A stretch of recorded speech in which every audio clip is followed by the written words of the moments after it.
It's our great pleasure to have Sadhguru with us. So, tell us a little bit about your childhood. Because I was Huck Finn in many ways, totally unstructured, and school was a unnecessary evil that I was forced to go sometimes. The experience of enlightenment is supposed to broaden you out. Enlightenment, in yogic culture, growth means dissolution. So every yogi is looking for an orgasmic existence. It is not seen as connected to a particular act in life, but as a way of existence. So this is called as bliss body. We would like to see before we fall dead, there are more blissful human beings than miserable human beings.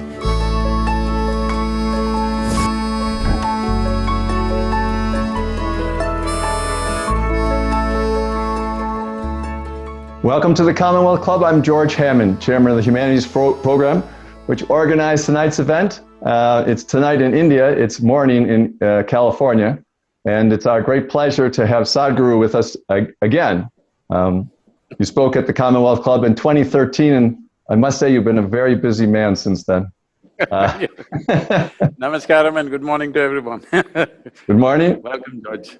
So, what interested me, how this idea generated to bring you back to the Commonwealth Club was that you recently, in October, did a motorcycle tour of the United States. And you stopped in Hannibal, Missouri, Mark Twain's hometown, and you posted a small video. That video was sent to me by a distant relative of mine, Edmund Kuhl, and I said, well, this is great because I like Mark Twain and I like Vedanta theory. And so I listened to some of your other videos and I said, we really have to talk about the big ideas together. It'd be just great. So thank you very much for joining us. And tell us a little bit about your tour. Why did you, I know you have a lot of interested followers in the United States, but we're going to get back to your motorcycle, but it's very interesting that you rode your motorcycle across the country. Why don't you say a little bit about your motorcycle experiences? Well, for me, motorcycling started very early on in my life, and at one time, I crisscrossed India on my motorcycle. Like for almost 4.5 years, I literally lived on a motorcycle.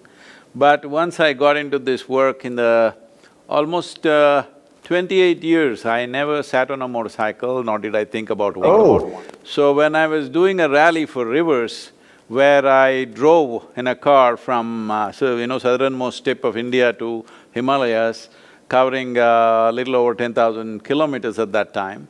And, rallying for changing how we treat our rivers. We changed the policy in the country through that rally.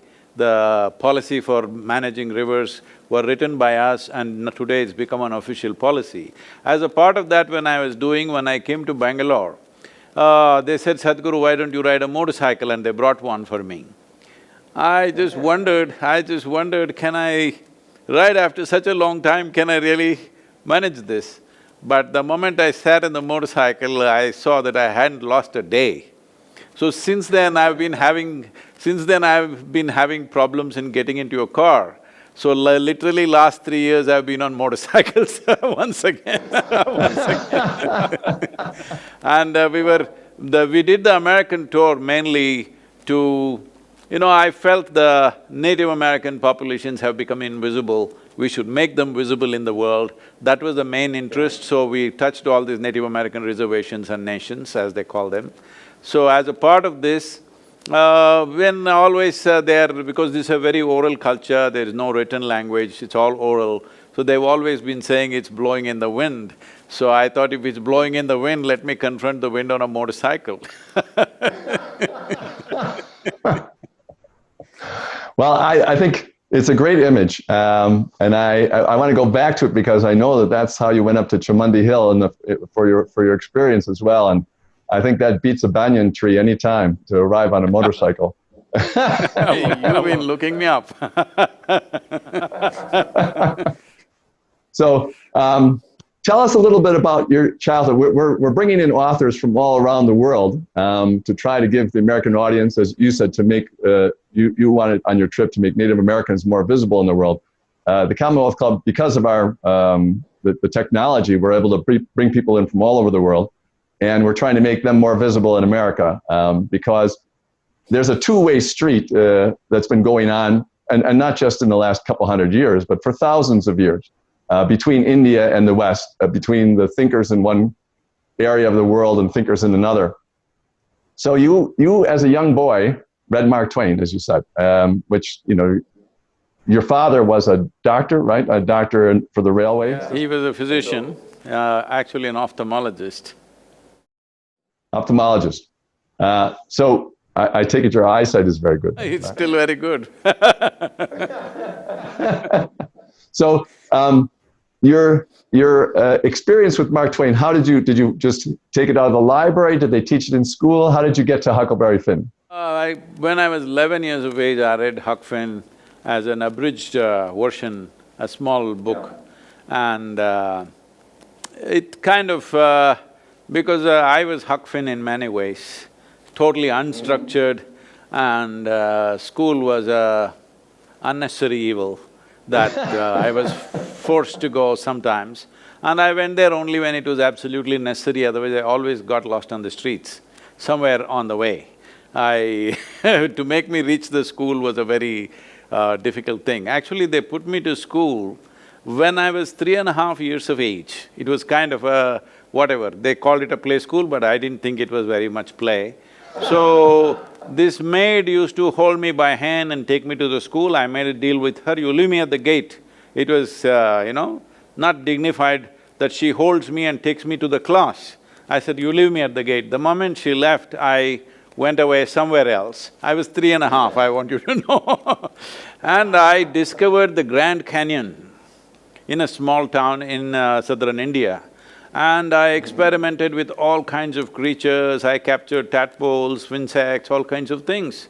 But after a little over 3 months, I think somehow somebody told them and they caught me. And they said I was playing in the gutter, but I thought I was in the Grand Canyon. You know, it's a question. Later on when I came to graduation, there was a choice of American literature to pick up from. So in the first year of my graduation, I picked up Huck Finn as my book to write about. So I wrote a paper on Huck Finn. So that's my engagement with him. Well, it's interesting because Mark Twain also wrote a book called The Mysterious Stranger. I'm not sure if you're familiar with that one. But in The Mysterious Stranger, it's a deceptively childhood story, but it's set in the medieval times. And a nephew of Satan comes and plays with the boys and is very mischievous. But at the end of that book, he explains that life is just a dream. And so Mark Twain had this idea that you know, it could just be a thought. The whole thing could just be a thought. And it's very similar to some of the Indian ideas. And I was wondering, you know, I was very curious about that because a lot of people don't realize how many ideas, these transcendental ideas, have come over, like Emerson, Thoreau, Hermann Hesse's book on Siddhartha. I know that you mentioned your book that you read Dostoevsky, Camus, and Kafka when you were in college, that kind of thing. And so all these people, usually just bits and pieces of the ideas from India, they don't really have a clear idea. So one of the things I'd like to do is, we don't even understand the ideas of Darwin and Einstein here. You know, I mean, it's not because they're complicated. It's because they're popular misperceptions of these ideas. And there are a lot of popular misperceptions of the big ideas from India as well. And I really enjoyed reading your book, talking about, you know, how to look at some of those ideas. So maybe one thing we can talk about is a little bit about how you reacted to some of the Western authors, and then we'll talk about like your reaction to Alexander the Great, which I loved on your video. I'm still being trolled for that Alexander the Great idiot stuff in India. Yeah, exactly.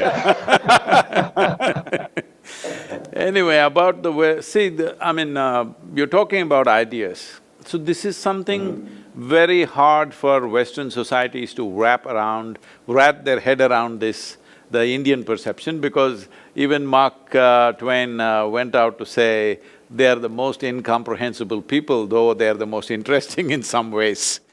So, this is happening because See, in our culture, we don't give any significance to human thought or human ideas, because all our ideas are coming from a limited perception that we have had of some aspect. It is like, it is a million-piece jigsaw, but you find three pieces and you think, oh, this is a buffalo, this is a bear. It's a wrong perception. So whatever ideas you have, whatever thought process you have, that is not of any significance in the Indian way of looking at things. The Indian way of looking at things is about perceiving reality as it is, beyond your sense perception. Why I'm saying beyond your sense perception is because your eyes, your nostrils, your tongue, your touch, everything, all the senses are actually culturally trained. What kind of smell is pleasant in America? We think it's not so pleasant out here. What is very, very fragrant and wonderful here, you may think it's too strong or something else. I'm saying the same… With taste, probably it's much more visible. In India, the spirit of India is chili, all right?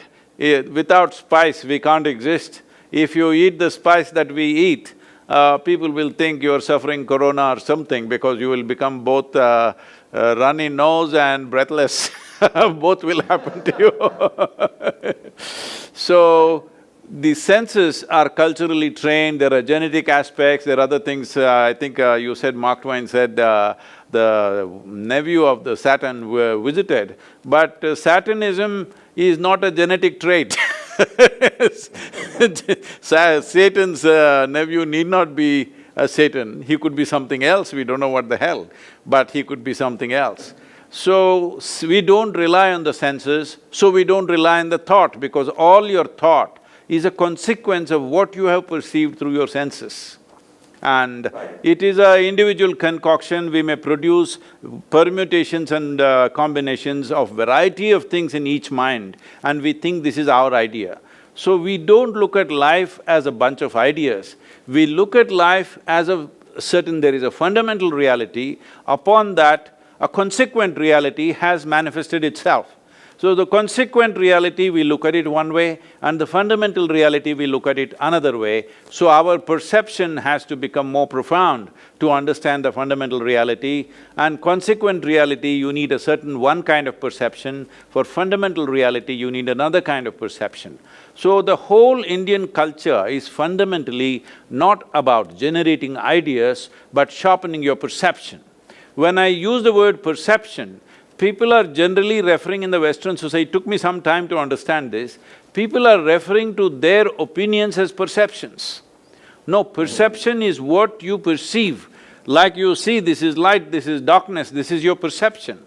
Well, even this can be debated, because if there is an owl, the bird owl, I think somewhere in the Huck Finn, there is something about the owl. If I remember right, it's been many, many years since I read this. Absolutely. So, what is light for you is darkness for him, what is darkness for you is light for him. So even about what is light and darkness, there is a debate in India. Because we see that what we perceive, the way we perceive through sense organs is not absolute, it is only useful for our survival process, but not an instrument of knowing. So our whole focus is on knowing something, not developing my own idea. So it is not about Eastern idea versus Western idea. West has many ideas with which they have created societies which are comfortable for them according to their ideas. But in the East, we are not concerned about our ideas, we know our ideas are nothing, they will come up today and tomorrow. The same idea which I thought is very smart when I was 18, when I am 25, it looks stupid. What I thought was brilliant when I was 25 looks absolutely stupid now. So our ideas are not important for us. For us, how can I bring profoundness to my perception? This is what it is about. That is why it looks so bizarrely different. Well, it's… I understand it, and I think for the rest of the conversation, just for the audience here, we're going to make the assumption, for the sake of the argument, as we say over here, we're going to make the assumption that everything that is described in the yogic tradition is all accurate. That is, the perceptions, the experiences that are described, the experiences of enlightenment, the experiences of what's happening from life to life and so on, we're going to assume that that's all accurate because it's the easiest way, I think, to now talk about that. Because even if we just go based on what we perceive and what our experiences are and we record them, we're still need some way of sorting them out between the people who, if there's an objective reality. If I can say this, no, you should not assume it is perfectly correct, because this is a land of seekers, this is a land of seeking. There are no absolutes here. It doesn't matter who comes, even those people whom we consider as divine entities, when they came, all they got from us was questions and debate. Never could they ever give a commandment to us, because you cannot give a commandment to an Indian. An Indian is an endless argument, because he will argue with himself, he'll argue with everybody, because he is a seeker. He is a seeker, he's always seeking, and he knows the instruments and faculties that we have right now is not good enough to know everything. So he is constantly debating and arguing. So we should never assume that whatever we are saying is absolute. Well, this is our level of perception right now. Okay. Well, well, that's fine. I agree that there's no absolutes like that from the point of view of an individual looking out. But we kind of share this world. We each have our own individual perceptions of it. And we are obviously trying. I loved your definition of a guru, by the way, as a dispeller of darkness, as opposed to someone who is telling everybody all the time what they should do with their life. It's very, by the way, it's very difficult pressure to someone who teaches other people like this, as you've done, because as I mentioned, for 5 years I watched Maharishi Mahesh Yogi teaching, and all the people, and he gave and gave and gave, and all the people around were taking.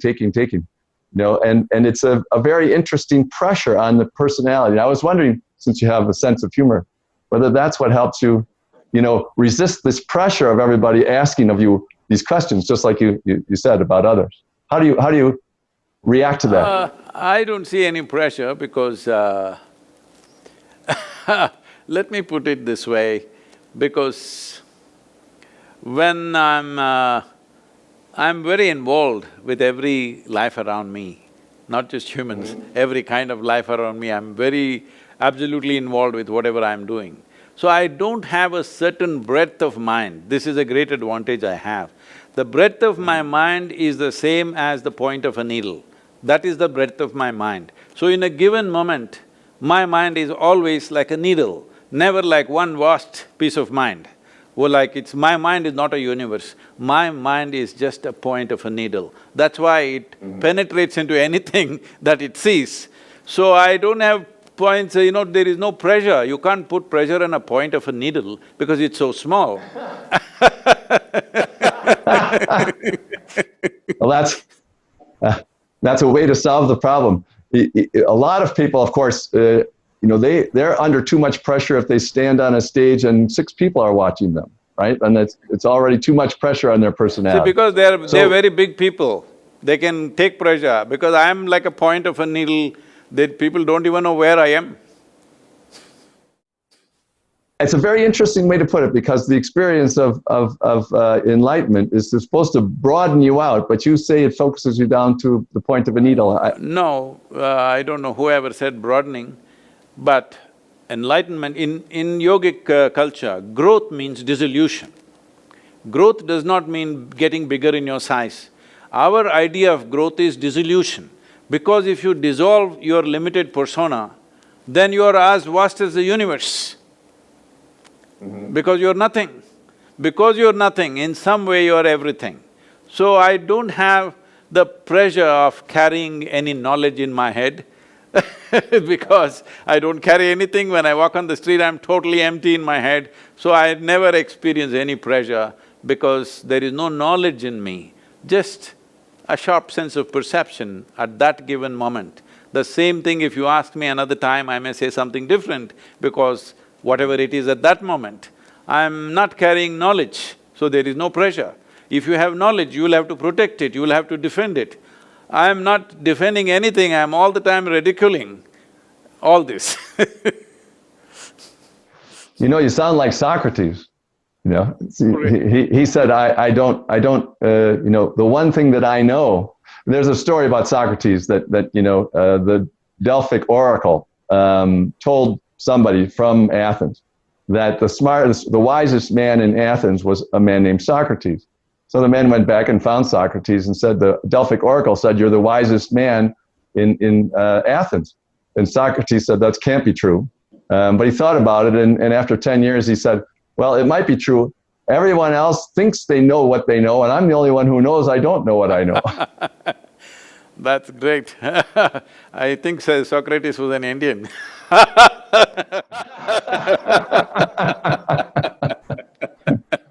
Well, there was, I thought, a very perceptive scholar in the 19th century wrote about Pythagoras from the same Greek tradition and said he felt the whiff of Hindu pessimism in his thinking. What he meant by that was his way of thinking that life is eternal and recurs and so on and so forth, as if that person must not be enjoying, must not have been enjoying his life. Yeah. Pythagoras was very influenced by the Indian way of life. He did visit India, if you know that.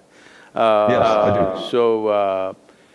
So definitely, because this is not pessimism, this is just understanding that we are a minuscule life in this cosmos, if you look at it. The problem, the human problem right now is, see, this whole solar system is a kind of a speck in this cosmos. If the entire solar system disappears tomorrow morning, nobody will notice it, that's how small the solar system is. In that speck, planet Earth is a micro speck.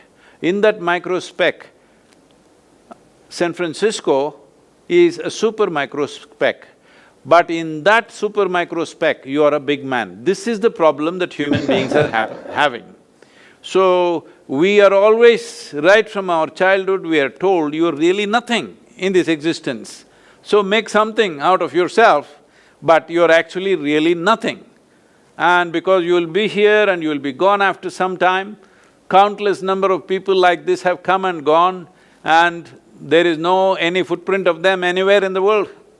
Only those who are spiritually competent in some way, something beyond their physical existence, those people we remember. We remember a Jesus, we remember a Buddha, we remember a Krishna, but all the other billions of people who must have existed through these times or thousands of years, we don't remember any of them. So this is the fundamental thing of being Indian, that you're always told you're nothing. It doesn't matter, you become a king, you wear a crown, you walk around, you strut as much as you want, but you're really nothing. You're just like any other creature, like an ant on the planet. You think an ant is nothing, well, you're just smaller than that in this existence. So, make something else out of you. Unless you go beyond what is your physical structure and psychological structure, nothing significant will happen in your life. This is the fundamental of the yogic ethos. We say here, everyone puts their 2 cents in, you know, and I must be at least somewhat Indian because I always think that the great teachers and the people who've influenced everyone put in 3 cents rather than 2 cents. And so that's why they're remembered, is that they put in 1.5 times what everybody else did. And they influence the way people think. See, we must understand, since printing press has come, all kinds of fools may be remembered, all right? Yeah. Because just about anybody, something is written 1,000 years later, you can pick up that book and you may see. But you must look back at history when it was not written, but still people remembered certain people. Not because of 3 cents or 4 cents, because they had no sense. Their value of life is not in cents and dollars. The value of life was non-physical in nature. It's only those people who lived. So let's talk about that. And the whole yogic tradition is that our minds, our bodies are just our biological bodies, but we actually have other bodies. We actually have other ways of expressing ourselves, and you can either perceive that or not perceive that. And I'm curious from the point of view, I mean, obviously science doesn't think too much of this because they're focused on the perception of biological body. But almost all the experiences that people have had recently because of modern medicine, the much more near-death experiences, NDEs as they call, those NDEs that are experiences of light, and India has always talked about the light body. But we know from science that light is created by atoms with photons coming out. Do you think that this light body is composed of atoms with light coming out of them, and it's just a different structure, not biological? Uh, now, now you're walking into your minefield. Rather walking me into your minefield. Because now what I say, you try to analyze it, or people try to analyze this with logical sense of what they have. We must understand our logic functions essentially from already pre-registered data in our minds. What you think is logically very correct, somebody will argue with you as if you are completely wrong, because their logic is saying something else. What is the basis of this? The kind of data that they have taken in is very different from the kind of data that you have taken in. So it doesn't matter who is saying what. The important thing is this: what you consider as my body, or what is your body right now, and what is your psychological framework right now, both these things, you did not have it in the same shape and form when you were born. When you were born, you were only this much, now you became a full-grown man. How did this happen? So, body is an accumulation that has happened over a period of time from the food that you've eaten. The food that you eat is just a piece of the planet that you walk upon, all right? So, most people do not realize this till you bury them. Only then they get the teaching from the maggots that they are part of this earth, otherwise they think they are from somewhere else. Just because we can prance around a little bit, we think we are not part of this, all right? You're just a small outcrop. Nature's magnanimity that it has given you an individual experience, otherwise there's nothing individual about you. Everything is gathered from elsewhere. From this borrowed impressions and borrowed body, you're walking around. If you recognize this, you would walk with utmost gracefulness and gratefulness to everything. Then you would look at life differently. Now, about this light, whatever people are talking about, near-death experience, whatever, instead of commenting on that, let me put it this way. If you have to gather this much body and this much mental structure, there must be something more fundamental, isn't it? Whatever that is, there must be something more fundamental. So one thing that people may be experiencing as light is, there is… in yoga we see that you have 5 layers of body. One is food body, it's called Annamaya Kosha, which literally means food body. The next one is Manomaya Kosha, that means it's a mental body. This is a software. Food body is the hardware, mental body is the software, without which even a single cell cannot function. There is an entire software where memories of evolution, genetic memories, perceptual memories, articulate, inarticulate memories, all kinds of memories are imprinted upon every cell in the body. That is why you are a unique individual character compared to somebody else, because there is a certain kind of memory in this. So that is the mental body. If hardware and software is there, will it function by itself? No, you have to plug it into quality power. That is called as the energy body or pranamaya kosha, which is what they may be talking about as light, because when energy crackles, you may see it as light, not necessarily as light, but you may perceive it as light. What is light is essentially… see, for example, because we were talking about owls, we think owls cannot see in the day. No, that is not their problem. They see too well. Their eyes are so sensitive that the brightness of the sunlight kind of blinds them out. It is not that their eyes are not good, their eyes are too good. That is the reason why they don't want to do anything in the day, because it's too much light. Right now, I am having that problem too, too much light. Camera lights, I mean to say. It looks great from here. Maybe that's why one of the symbols of Athena is an owl. So they see too much with wisdom. But it's interesting that you put it that way, because if we're all individuals and we're seeing this individually with our own impressions, how are we able to communicate with each other about the common ground? Obviously, you're communicating with millions of people about a common ground, and you're focusing on experience and how to gain a better perception about things. But we're trying to communicate with each other, even though we're all individuals. So there must be something in common, or at least we have some language or some way of trying to generate common experience. See, in body, both of us are unique creatures, all right? In body, we are absolutely unique.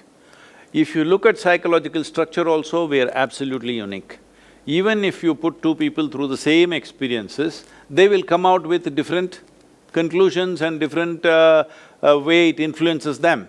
So even children born in the same house, same genetics, same school, same food, but see how different they turn out.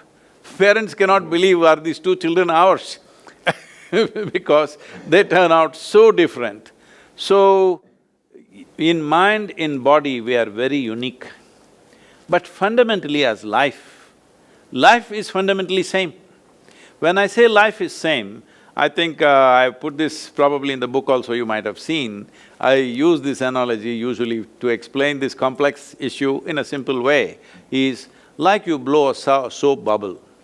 When you blow a soap bubble, well, this is my bubble, this is your bubble, it is distinctly that, and we can compete which bubble is bigger than which and all this stuff. But if it bursts, then we don't say this is my air versus your air, because it all becomes one. So similarly, what you're calling as my life and your life is we have blown a bubble of our own. So the external characteristics are unique, and it's good, it's unique, otherwise there would be no transactional world. If all of us were absolutely same, what is the point of a conversation right now, I'm asking? Yeah. We are glad there is nobody like us, because one more person like you or me is trouble in the world. Absolutely. And the problem with us… One is all the world can take. The problem with us is that we're enjoying causing trouble. So the important thing is, I was talking about these 5 layers or 5 sheets of body. Physical body, which is called as food body; mental body, which is the body of impressions and memory; energy body, which is a certain amount of energetic framework upon which the physical and mental bodies are built. And then there is something called as Vijnanamaya Kosha, which essentially means… Vijnan means… today the word is being loosely used as science. Essentially, Vijnan means something that cannot be perceived with 5 senses, but it's there. So when you perceive that, that is called Vijnan. So there is something which cannot be perceived by the 5 senses. The energy body, the mental body and the physical body can be perceived by the 5 senses. The 4th dimension of the body cannot be perceived, but it's a transition between physical nature and non-physical nature. So there is a 5th body, which is called as the Anandamaya Kosha. Ananda literally in English translates as bliss, but it's much more than that, it's more comprehensive.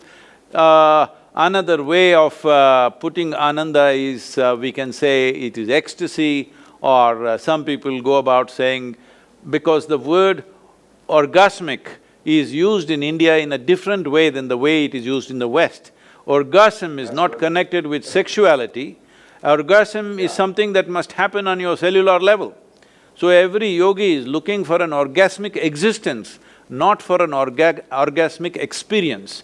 Orgasmic existence, at every moment of his life, he is in a profound state of orgasmic experience, because it is a certain way of organizing your own chemical structure that you're always in that condition. So, it is not seen as connected to a particular act in life, but as a way of existence. So this is called as bliss body or orgasmic body. So why we are calling it this is, we do not know what it is. All we know is, it is not physical in nature, but whenever we touch it, we become orgasmic. So we are calling it orgasmic body or bliss body or ecstatic body because when we touch it, we become blissful or ecstatic or orgasmic. We do not know what it is. All we know is it's not physical in its nature. So we are talking about it from the context of our experience, not from the context of its content or its quality. We are not trying to describe its quality. For example, we say sugar means sweet. This is our experience. This is not the quality of the sugar. We feel upon our tongue, see, if you put sugar on a stone, the stone does not think sugar is sweet. Maybe many insects may not think it is sweet, but on our tongue it is sweet. So from our experience we say sugar is sweet. In that context, we are calling this as bliss body, ecstatic body, organic body because we do not know its quality. All we know is when we touch, we are blissed out. It's a very interesting way of describing it because I haven't heard it described exactly like that before. But basically you're saying is that the three other bodies that are physical, when they touch this, what they experience in these three bodies is the bliss, as opposed Yes. to the consciousness itself as bliss. It's very interesting. Your description also, to talk about it from that point of view, we are all sharing, I mean, what is human civilization but an endless sharing of our experiences and what we think other people should do. Now, as you say, some people are dictatorial about it and tell everybody else this is what you must do. But in your books, you've said that. But it's interesting because, in a way, the Hugh Hefners of this world and the Don Juans of this world have gone around telling everybody to have a certain kind of orgasmic experience, a sexual orgasmic experience. And the yogis are saying there's something much better than that. And it has the same quality in your mind, but it also generates this enjoyment in your mind and in your internal thing. So let's assume, again, for the sake of the argument, that science will eventually be able to analyze the three levels that you said are physical and that they're physical. So I assume that the description of reincarnation, moving from one body to another, is that you leave the biological body behind and you go with the other two. So I wanted to tell you one story about an NDE, a near-death experience that I found most entertaining of all, because most people have this very strict idea about what's supposed to happen always. There's a man, I almost don't like telling this story because he went into a coma for 3 months because he got in a motorcycle accident. So. Don't tell me the story now. Yeah, okay. I'm a motorcyclist.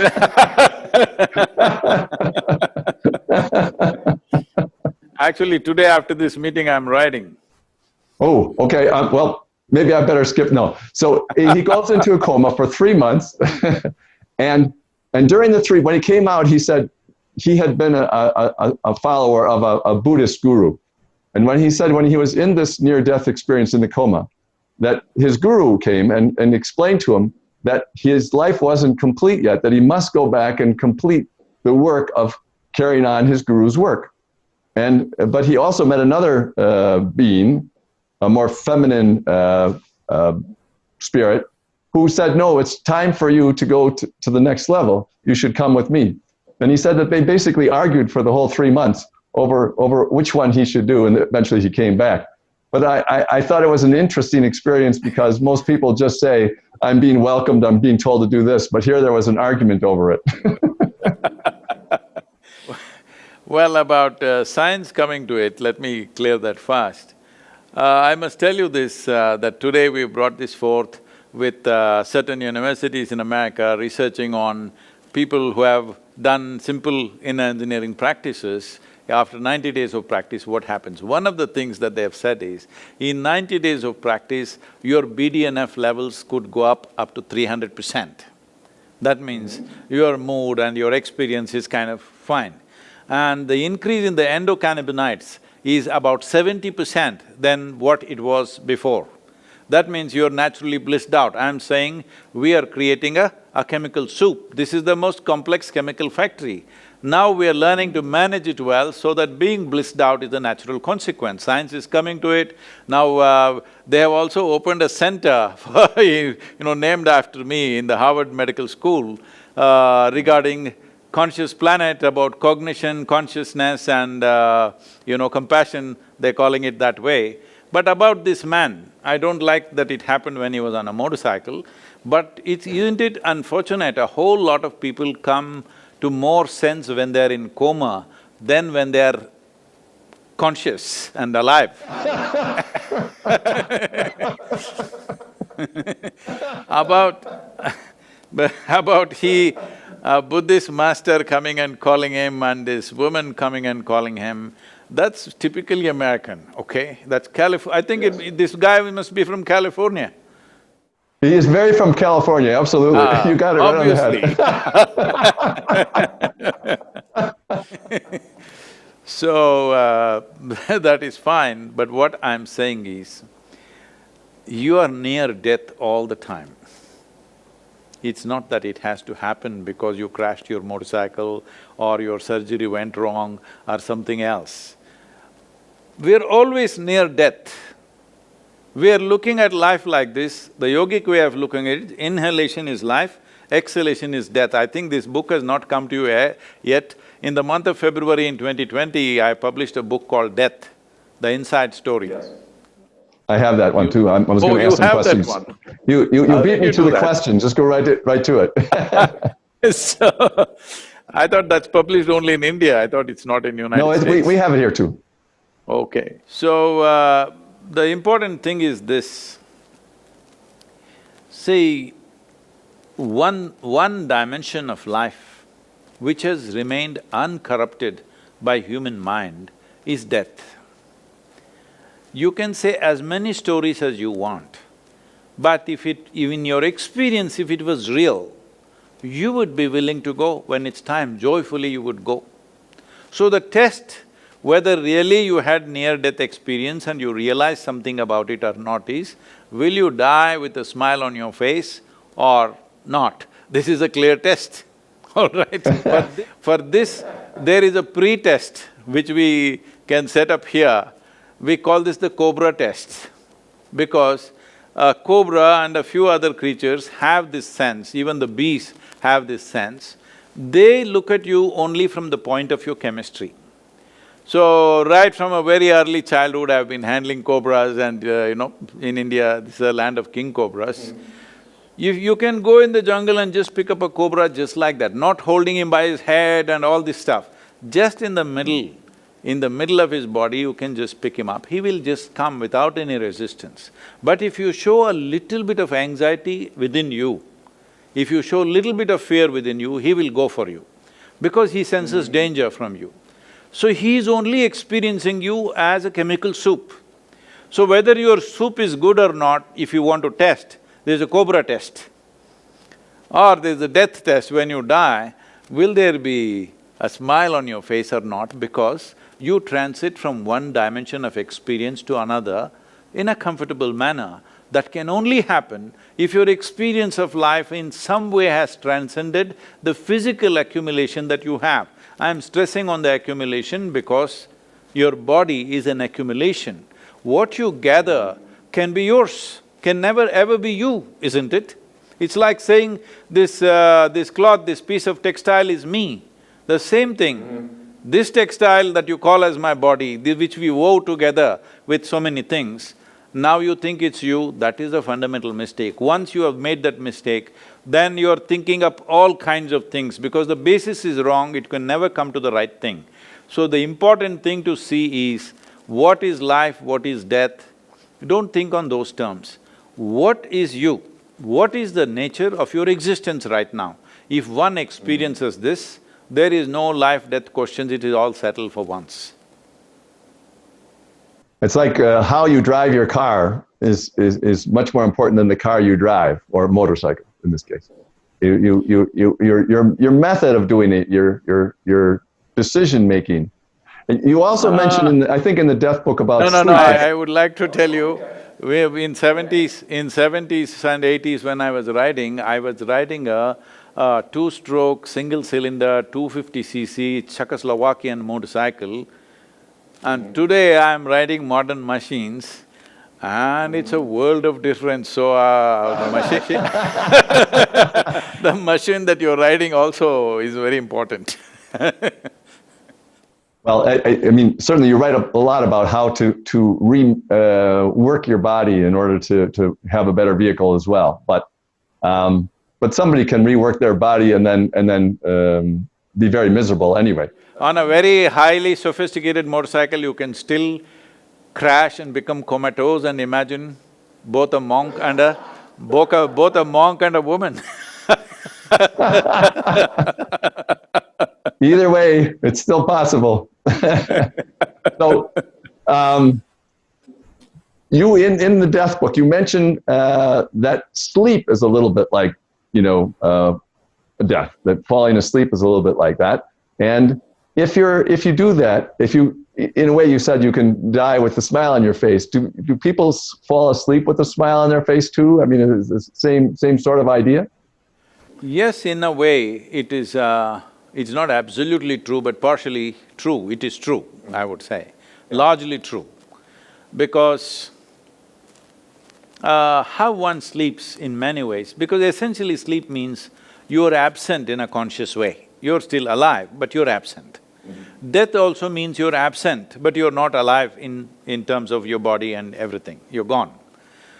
So, actually, when you put an animal to death, you say you're putting it to sleep, which is a very good expression actually, because you're actually putting it to sleep, because sleep is absence, so is death absence. So, if you can go into sleep consciously, joyfully, it's fantastic.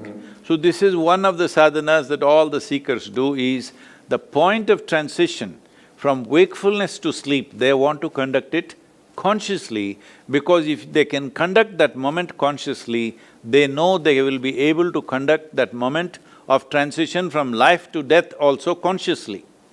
So when we say consciously, what we are saying is, death is a limited process. As life that you know right now is also a limited process, so is death a limited process.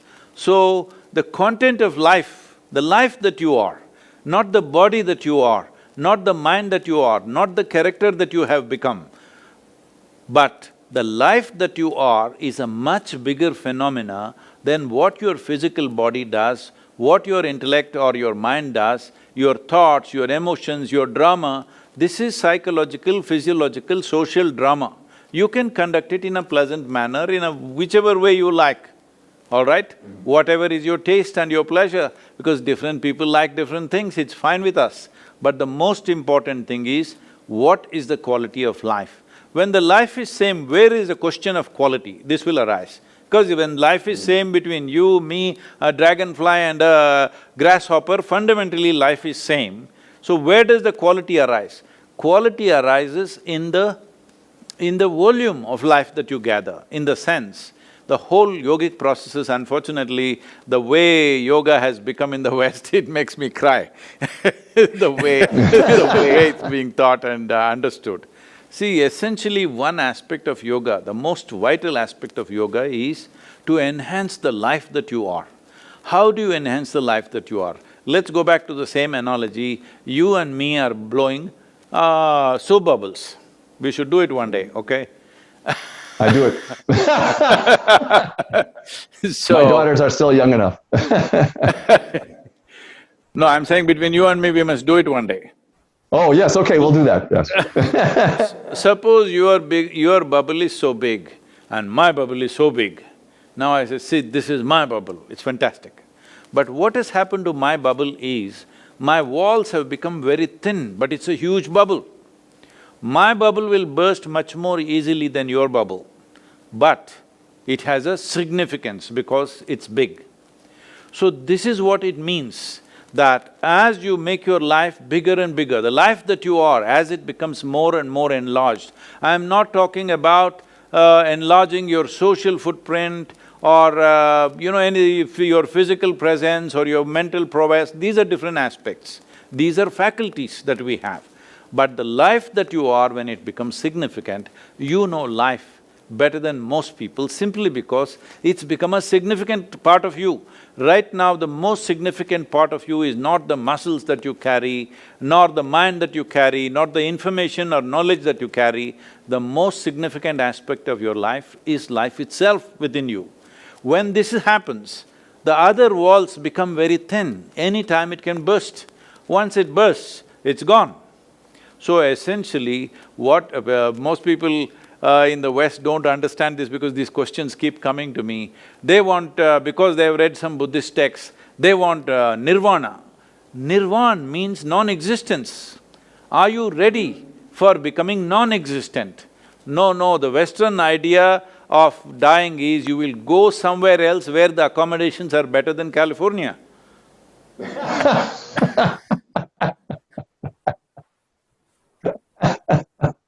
And there are no fires. And there are no viruses, yes. Well, one thing I thought to be practical for our audience, I thought we would try to put at least one smile on their face for when they go to sleep tonight, so that they can go to sleep with a smile on their face. And one of the things that morning, George, I thought it's morning, let them not go to sleep now. Well, you should say that you know, to the Indians. after stretching their intellects, maybe everybody will fall asleep, so.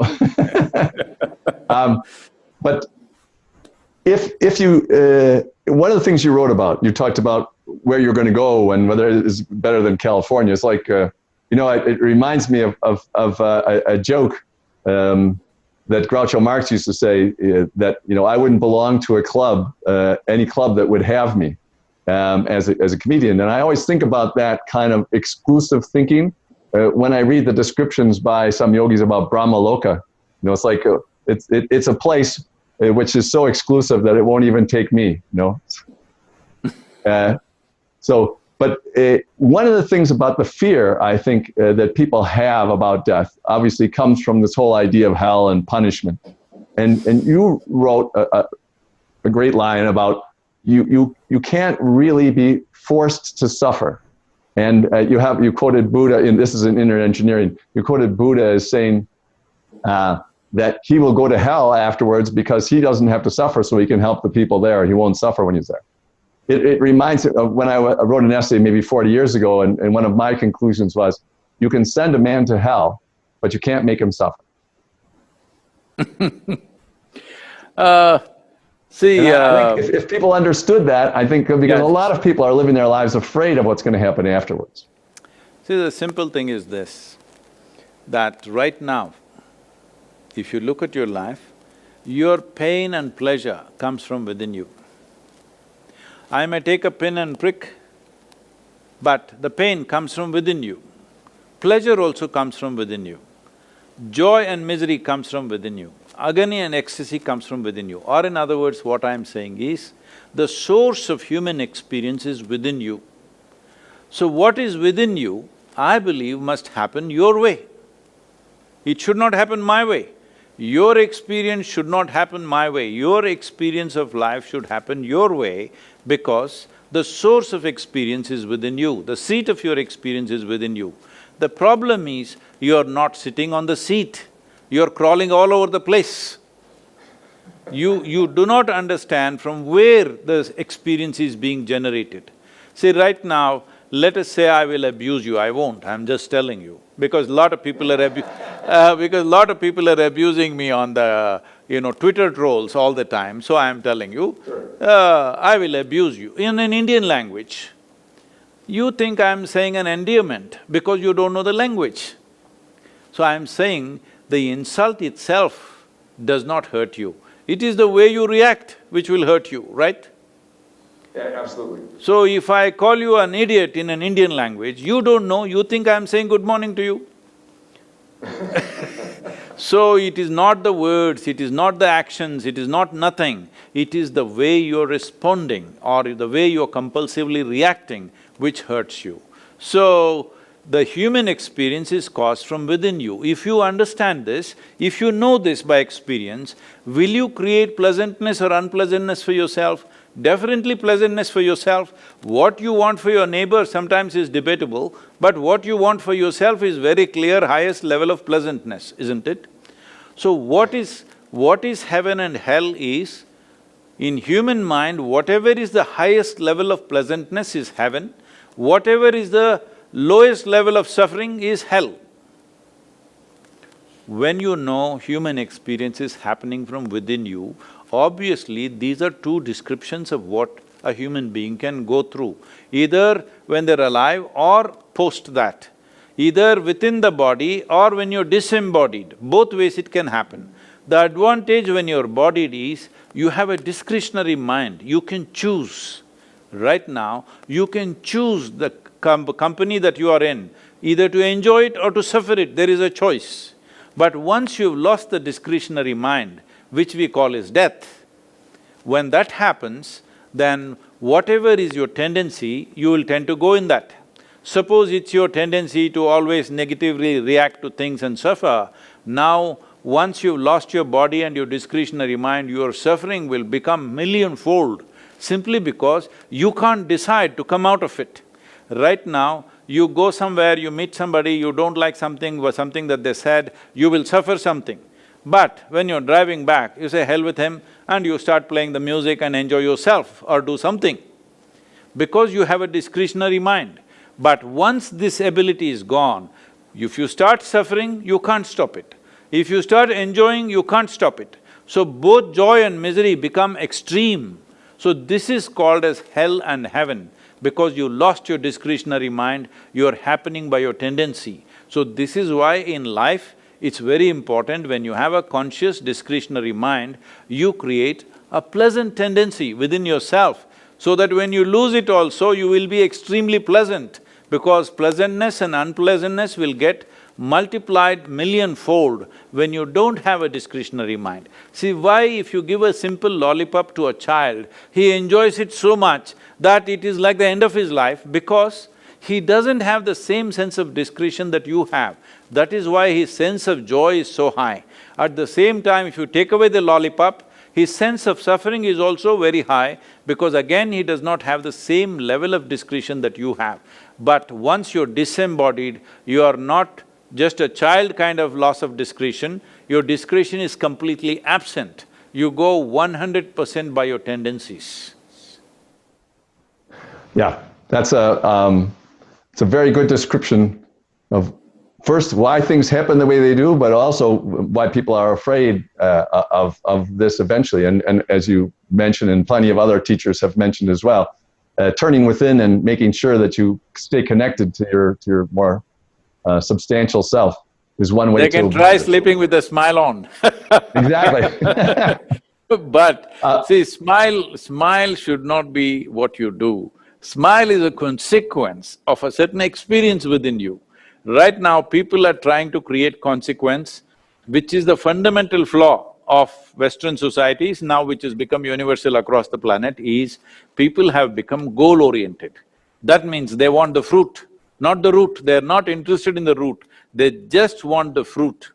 You know, when I was living on a farm doing agriculture at one time, somebody came, one hotshot sales this thing, and they come and tell me, see, they got some spray which is something, I don't know what, some enzymes and stuff.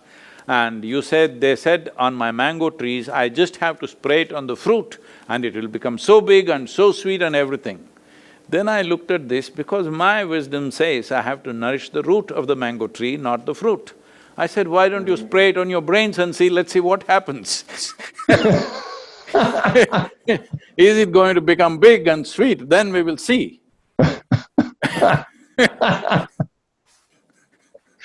Did you get a good reaction to that? No. I heard after 1.5 years after that, they gave up that effort of selling that product. Well, one of the things you said earlier reminded me of something else you wrote about people always complaining, no matter what people are complaining. And one of the things that I thought of maybe several decades ago was that people are always going to complain, no matter how good the situation is. And you can kind of tell the level of any civilization by what people complain about. So maybe that'd be the best way to judge. Right now in America, they're saying, I want to have a haircut. When there was a lockdown, I'm saying. Yeah, exactly. People are dying around you and you want to have a haircut. Exactly. Well, That says a lot. Obviously, Because it's not you necessary. come from my generation, we didn't want to have a haircut when we were young. Exactly. And it wasn't just to save money. No, no, no, it was a very important thing. So I still stayed young, so I never had a haircut. Yeah, exactly. Well, I want to cover one other topic first before we go to the questions. We have some questions from the audience. And that is, we got to almost nothing that I wanted to talk about, but we still covered almost everything. So that was great. But one idea that I was thinking for the future, and in terms of just what everybody is sort of hoping for, is some kind of human civilization, say maybe the 22nd or 23rd century, where we finally have knitted together the good ideas from all the different civilizations. Just like in India, all kinds of good ideas have been knitted into Indian civilization, because there's all subset civilization. And I'm not talking about like making civilization homogenous. In America, we have New Orleans and we have Chicago. And for 200 years, they've been part of American culture, but they're still very, very different. So no one should worry that you'll get that homogenous. But one idea that I wonder about is, what idea from each culture, or which ideas do you think will make the most major contribution towards that civilization? And I want to ask you what you thought from India would be the idea or the part of the civilization that would have the biggest influence on that world civilization, that at least don't influence part of the population, but at least the leadership of the planet. I think the most important contribution that India can make is, this is not a land of believers. We are a land of seekers. That means there is a fundamental realization that it doesn't matter at what stage of life we are, there is too much in the universe that we do not know. I do not know is the basis. Why it's like this is, in the yogic culture, we always identify with our ignorance, because our knowledge is so minuscule.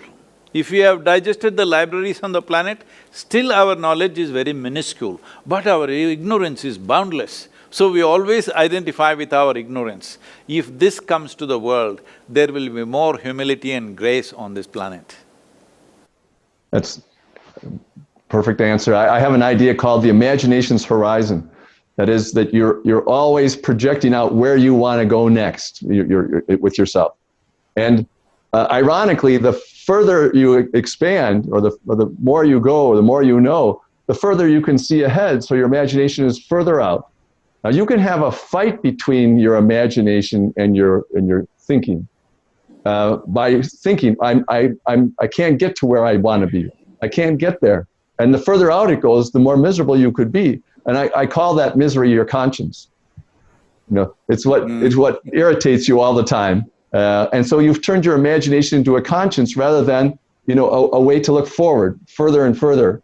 And it's the same idea in the sense that if you realize that you don't know everything, you're going to get that as the further out you see, the more you'll realize that you aren't aware of many, many things. George, is it okay, because the time is almost getting over, if I say something which is not so civilized, but I'm like this. I don't have to pretend I'm civilized, because I'm not, all right? I'm very proud that nobody could civilize me. So I want to say that imagination is a rear view mirror, it's not the windshield. Because your imagination is dependent upon your memory. The exaggerated version of your memory is imagination. So let us not misunderstand a rear view mirror for a windshield, because windshield is for you to look through. Rear view mirror is to know what's behind you, but giving you a perspective of how to travel so that you don't bang into your past. So that something productive. Imagination is a productive end of our memory, that we are able to produce something of a memory bank that we have. So I would say neither your memory nor imagination should be a compulsively intrusive in your life. You must be able to sit here neither with memory nor with imagination. This is why I'm I'm just surprised that you even read the death book, because I read one novel or something once in 2 years. because if I have time, I'll close my eyes and sit. I will not stare at a book. Most of the reading I did in 1 or 2 years when I was youth, when I was restless, and I thought I will know something by going to a library. I sat there and read all kinds of stuff. But since then, I have not found that useful because if I close my eyes, I have a sense of perception of looking at any aspect without really focusing on anything, because this is not about trying to understand something.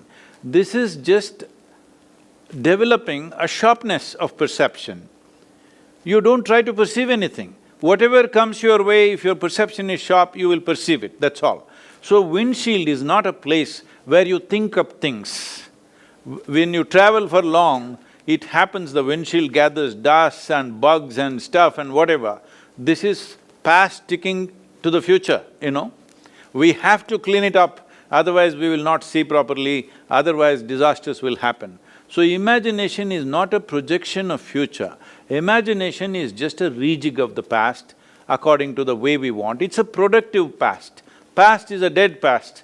You make it little productive using the experience of life. But let us not ever think imagination is a real projection of life. No, it's a projection of our mind. It's all right to do that, it's good to imagine something, but it is better to simply perceive what is there, because that's where reality is. Well, we have just time, a couple minutes left for one question, which I condensed from many questions that came in, and they're all about the Isha Foundation, and they want you to imagine its future in the next 5, 10, 15 years, just what you were talking about. You were talking about the perception, but you can't project the future. But how do you see Isha Foundation? Where is it going next? One thing I think people should pay attention to that aren't familiar with the foundation is all the different projects that you've done in India, the charitable projects and so on. But some of the people who were watching were curious to hear you say something about the future of Isha. So, as you know, if there's a building, the foundation should not try to go anywhere. It should stay where it is. Only if it is there, stable. The purpose of a foundation is stability. The purpose of a foundation is not to go somewhere into space. So, my focus is not Isha Foundation, my focus is the world's population. Right now, Isha Foundation is a platform which is very essential. For a long time I resisted creating an organization because I thought we could function without an organization. Then it became impossible. As more and more people came in, it became necessary to have a legal structure and a framework to handle money, to handle properties and to handle various aspects of delivery. So it is a foundation, it should not go anywhere, it should just stay stable and where it is. But my dream, when I first experienced this unexplained levels of orgasmic blissfulness right across my body, I realized if I just sit here without messing with my mind, I will be blissful every moment of my life. So I set up a project that in next 2.5 years, you know, there's no fool like a young fool. I was 25. And I made a plan, in 2.5 years' time, I will make the entire world's population blissful. At that time, the world's population was 5.6 billion people. I planned how I will make them blissful. See, nearly 40 years, 39 years, here I am. Now people say I am touching around 1 billion people, but that's not my idea of the world. Today there are 7.6 billion people. I know I will die a failure, but I want to increase my percentages. That we would like to see before we fall dead, there are more blissful human beings than miserable human beings. If that much happens, it's great, but foundation should not go anywhere, it should remain there, stable as it is. I think those are the good orders. Thank you very, very much. We really appreciate your taking the time. Thank you, George. To talk Thank you, to us. George. It's a pleasure talking to you. It's a pleasure talking to you. And we must do some Mark Twain stuff on the Mississippi River sometime, a river boat or something together. We should go on the riverboat together on the Mississippi. Absolutely, that's a great idea. Anytime, anytime. Do you know, I floated down the Kaveri River. When I was 17, I floated down the Kaveri River for over 13 days on a bamboo raft. Oh, really? Yes. I'll bet you had some very good adventures. It was such a nice So, image of traveling Huck down the Finn to river. the core, Huck Finn to the core. Huck Finn to the core. Maybe Huck Finn grew up and became civilized, but I never… Yeah, exactly. You headed out for the at the end of the book. He heads out for the territory because he can't stand civilization. Thank you, George. Thank you very much. Great. Thank you very much. And so ends another event at the Commonwealth Club, and it's 118th year of enlightened discussion. Hope to have you back again, or at least meet you on the Mississippi River again. Thank you so much. To all of you at the Commonwealth Club, thank you very much for having me. Namaskar. Yeah. Our pleasure.